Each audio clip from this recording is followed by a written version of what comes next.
Hello everyone, it's me Joseph from Respawning, back again with some Star Wars Galaxy of Heroes. How are we all today? Because I'm doing pretty damn great, and I'm going to teach you some beginner tips and get you on a really solid squad for the early game. And I am of course talking about the popular Rebel Squadron of the Phoenix. Now for all the new people to the game who don't exactly know who Phoenix Squadron is from the Star Wars universe, there is an animated show called Star Wars Rebels, which is set between episode 3 and episode 4, and it features a band of rebels from like different species, and they all band together to essentially start off the rebellion, and they take on some interesting foes like Vader and Thrawn, and most of the characters from the show do end up in the game, but they are also available as a very early option for people who just started out. So we'll just take a look through the members. We've got Ezra Bridger, who is a young Jedi apprentice. He's pretty reckless and a very high damage dealer. Hera Syndulla, who is essentially our leader. She's a tactician, she's the one that gives out the orders, and she's essentially the sole reason the rebellion kicks off, pretty much. We've got Garzeb, or just called Zeb. He's a pretty tanky guy. He inflicts a lot of debuffs like Daze and Stagger, and He's generally a pretty cool guy. He's very funny in the show as well sometimes. We've got Sabine Wren, who is a Mandalorian, and she deals a lot of damage with her akimbo pistols. She, just again deals some pretty solid debuffs, like with her Demolish and Darksaber Strike. We've got Kanan Jarrus, who is a Jedi Knight. He's pretty cool actually. He's one of my favorite characters from the show. He's a tank as well. He can taunt, which makes him, I think, one of the only two Jedi who can taunt. But I love them all, and we've also got Chopper at the end here, who is probably the funniest, but he's also the one that gets subbed out a lot in Phoenix Squadron. But I will talk through them all and talk through their options. So, what makes them all so good? Well, Hera Syndulla has a leader ability that makes sure that everyone's unique abilities is shared with each other. So depending on who you've got in your squad, their abilities will go on to everyone else in the squad as long as Hera is alive, and as long as that character is alive. So while Ezra is alive, then everyone in the squad gains 10% offense at the end of their turn, and it'll stack up to 40%. Zeb will make sure that everyone can gain, bonus protection and recover protection at the start of their turn. Sabine gives 25 crit chance and crit damage, which is pretty good. And you've got Kanan, who lets everyone counter and recover health when they suffer debuffs. And then Chopper has his own, which also is similar to a bit of Kanan and a bit of Zeb, where they can gain health and protection at the start of their turns. So you can get some pretty crazy combinations depending on who you mix and match up in a squad. The most popular option is to do Ezra, Zeb, Sabine and Kanan, and skipping Chopper. This is for different reasons. Chopper does give you a bit more survivability, but Sabine just gives you that little extra chunk of damage, which is always a bit, well respected when it comes to dealing with enemies. But as far as damage comes in this squadron, you're not going to get a lot of it anyway. I think the main damage dealers are going to be Ezra and Sabine, maybe Zeb depending on how tanky he is and if you've got any Zetas and stuff. So these guys are all generally good for the early game, but they're not going to deal as much damage as they would in the late game, which is why you should kind of utilize them nice and early when you started off, as they are also needed to unlock Grand Admiral Thrawn. So let's just check a quick peek at Thrawn. He's one of the coolest characters in the game, one of my favorite characters in the Star Wars universe, and he's an Empire tune, so if you can get the Phoenix Squadron nice and early, then you've got a really good Empire tune secured to try and get characters like R2-D2 later on in the game, and this guy will just dominate arena. So by investing into like 5 decent Phoenix Squadron members, you're gonna get rewarded with a really good arena slot guy.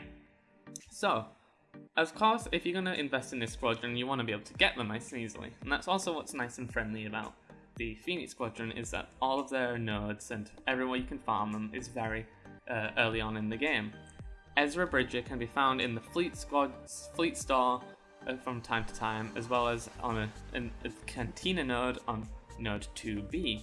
So this is very early on in the game, and it allows you to just start farming for really cheap, only 8 energy. And I believe Hera is also very similar in this regard. She's also found even earlier on 1F, which means that you can start farming her pretty much immediately and start investing into her. And pretty sooner or later, you're going to have these two characters already set up to go. You're going to have a really powerful Jedi, and you're going to have a really solid Rebel. And you know, can't go wrong with more Rebels in this game. That's the motto.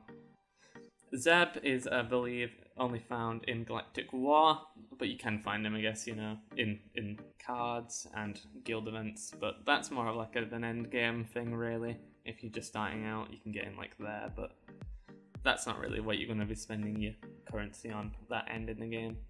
So yeah, Galactic War, just by, you know, at least beating, you know, a few nodes a day, you're going to be able to unlock 5 shards. If you are comfortably knocking out every Galactic War that comes up, and you know, it's possible you can get 15 shards of him a day, which is really good, especially for the early game. You've got a really solid Rebel tank really early. Again, these Rebels can also be used to beat Emperor Palpatine, so not only can these guys be used for the Thrawn event, but you can use them for Palpatine as well, so which means you are securing 2 legendary characters pretty early on in the game. You know, not that bad if you ask me. And then Sabine is the hard one actually, because she can be found in the guild store and on a hard mode only. So guild store, you have to, you know, be taking part in raids, getting those rewards, and you're going to be able to get like 5 shards every couple of days. It's not really a dedicated source of shards. A hard node as well is also a bit of a risk advantage reward type of thing. So you're not always guaranteed to get her, which is why some people like to invest in Chopper, who I'll just skip over Kanan real quickly, because he can be found in the Cantina battles. So while you're farming Hera and Ezra, you're going to be able to pick up a few shards of him every so often, which will be a bit more consistent than Sabine. And if you wanted to put a squad together really quickly, then Chopper's going to help you do that. You're not going to get as much damage with Chopper, but you're going to survive a lot longer as well, so it might balance out in the end. And the final guy to talk about is Kanan Jarrus, who can be found in Squad Arena, which is, you know, a really solid place to just get income, because, you know, you've got a dedicated source every day. I think at least you're going to get 400, which is enough to buy 5 shards every day, which is still more consistent than Sabine, and his counter is also really, really important for the rest of the Phoenix Squad. So you can't really go wrong with it. I'll quickly talk about their abilities before we go on about like why each one is important. Ezra has a basic which he can do twice, which deals a lot of damage. The rest of his abilities also include just doing a lot of damage. He can call an assist and then use his basic twice, which lets you get like 3 attacks in one go. Really crazy. Hera she can inflict expose on her basic to the healthiest enemy. She can put up a revive on an ally, which means they'll stay up. She can also call assists, just similar to Ezra. Zeb is a bit interesting. You can like give protection out, you can stagger enemies, inflict daze. That's what basically all of his abilities do, is they kind of inflict something, whether it's positive or negative, to someone on the battle. Sabine, she just kind of does multiple attacks depending on the status of the enemy. She can inflict defense down. She has a tasty AoE, and I think she's one of the only ones to actually have an AoE attack, which is interesting because the rest of the characters, it means you kind of have to whittle down at one character one at a time, which isn't always the best, but Sabine has a really crazy Zeta on that as well, so that's something in the long run, but I'm not sure if I would invest in that, to be honest.